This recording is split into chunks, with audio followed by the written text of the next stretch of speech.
Now, here's a story that I saw from Bill Shea, Athletic.com. Final Four TV ratings primer. Women's tournament set for big numbers.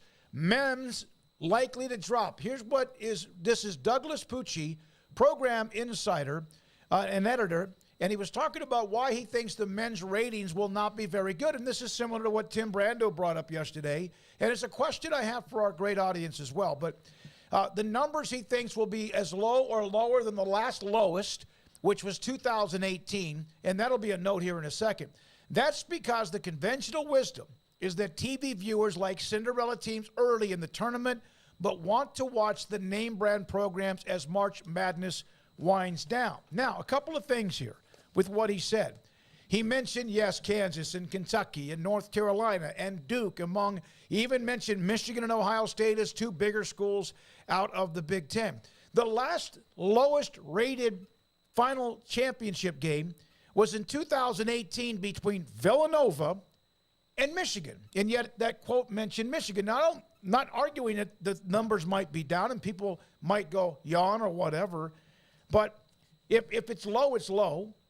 But if the 2018 one had Michigan and Villanova in it, the quote mentioned Michigan. And also the Blue Blood. So I'm asking you this. I've always thought that the tournament was exciting and it was different because you had Cinderella. But in the end, most of the time, it is going to be the alphas who are there for the final weekend. This year, one of the most obvious exceptions of that rule. Yeah, I don't understand. I guess I don't understand because I'm not that kind of sports viewer. If I've committed, look, I'm not that kind of viewer in anything. You know how many bad sequels of movies I've watched just so I can, get to the end of the story? Look, I started this journey with March Madness a few weeks ago.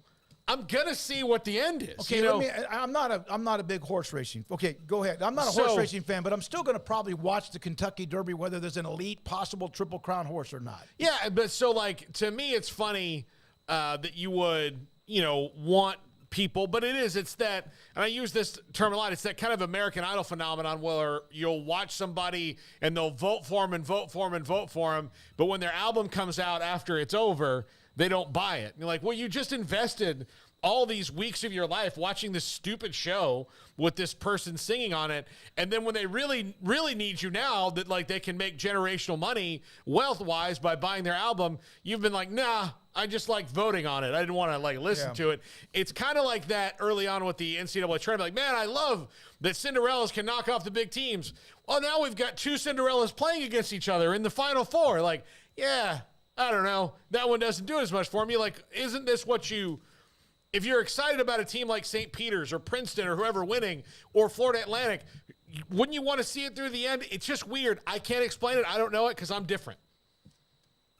Yeah, what's your question in general? The question is, do you care if Cinderella is still alive in the Final Four? Does that affect your viewing habits if it's not Kentucky, Kansas, North Carolina, and Duke?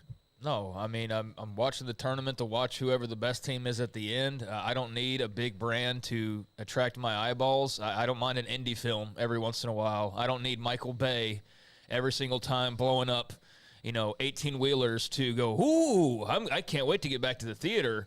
Ooh, give me more popcorn. I don't know. Maybe I'm just not simple-minded enough to just be hypnotized by the big logo every single time. Sure, it'll draw my eyeballs sometimes if there's a particular game, like in the non-conference of college football season. You see a couple big brands that are playing, and oh man, I can't wait to see Michigan and Oklahoma play. That's going to be awesome. That's must-see TV. Definitely must-see TV more so than Wake Forest versus, Coastal Carolina or something. But that's non-conference football. This is for the championship. Mm-hmm. This is the title on the line.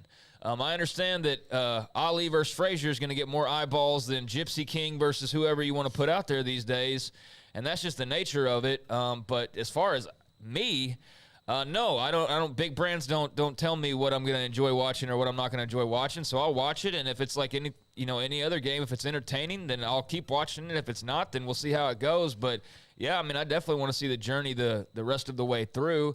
I'm not maybe as pumped about it as I would be if it were North Carolina versus Texas or something like that. But I'm still interested in it, but I understand that there are more casual fans that and I'm not saying that I'm a diehard college basketball fan. I'm a casual college basketball fan, if anything. But I understand that, like, America-wise, everybody turns up for the Super Bowl regardless of who's playing.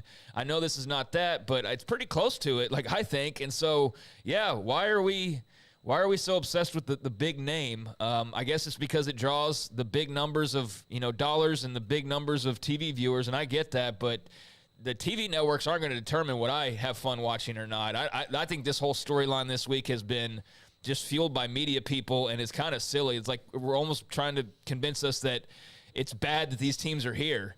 That's the feeling I get, like and I think football. that's BS, man. I really think that's trash to think that because School A and School B don't have 60,000 plus current students or 100,000 plus living alumni that they don't belong here. That's the feeling I get.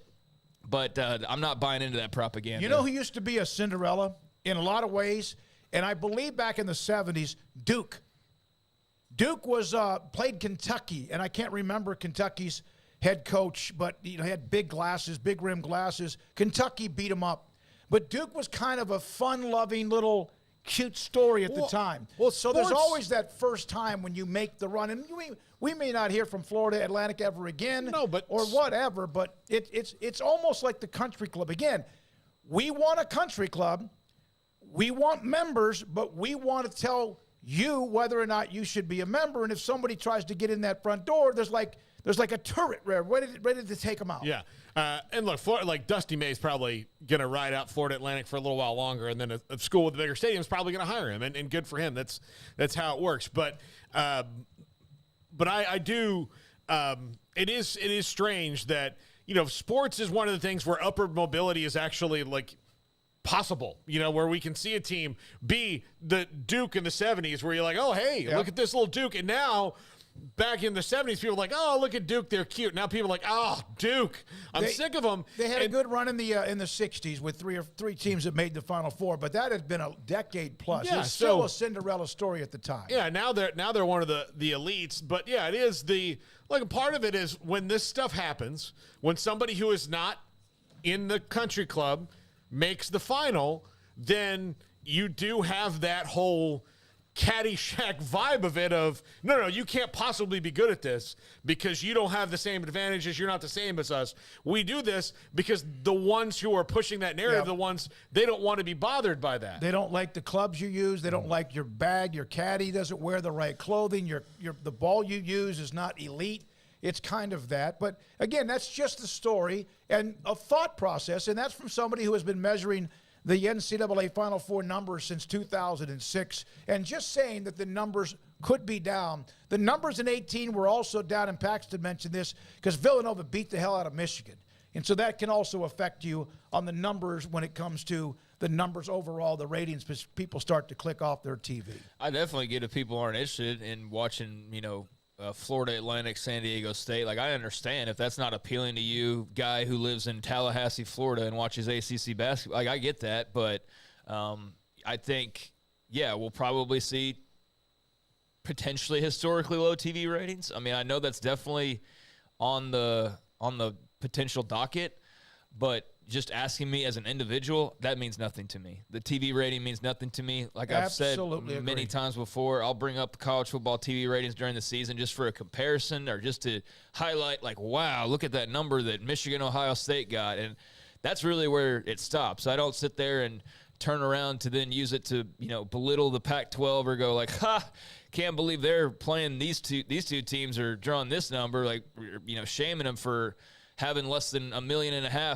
It's not that, but there's been this weird reaction this week from a lot of just the media, I guess, that, this is somehow, like, they're already, like, setting us up to be disappointed is what it feels like. You know what I mean? They're already trying to put a sour taste in people's mouths before we even get to the game, rather than just letting the game, be the story. And I don't really enjoy that. It almost makes me want to leave my TV on, even if I'm not going to necessarily watch every second. Or I'll turn in 5 make of sure, mine. make sure that they're all on, even though I don't have the Nielsen box or however they register it these days. But in my head, I'll feel like I'm making a difference. So, I don't think you want to see this every year.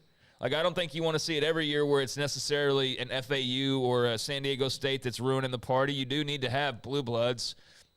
And they do bring audiences, and that does matter in the grand scheme of things. But I think in this particular case, like, let's just enjoy this. Let's enjoy the fact that potentially history is being made. And look, if Miami wins on the other side, that'll be historic in some ways. But do most average people even realize Miami basketball and the history there? Like, Miami's a big brand to people. If you watch basketball, UConn's a big brand. So let's not act like the entire group is just a bunch of not, Like don't have anything. basketball hobos coming into the arena. Exactly. Yeah. It's not like a whole crew of people who are, sneaking their way in. There's still a couple of brand names in there. So let's see how it plays out these Final Four games. Dennis Haiti follows TV ratings. He's pretty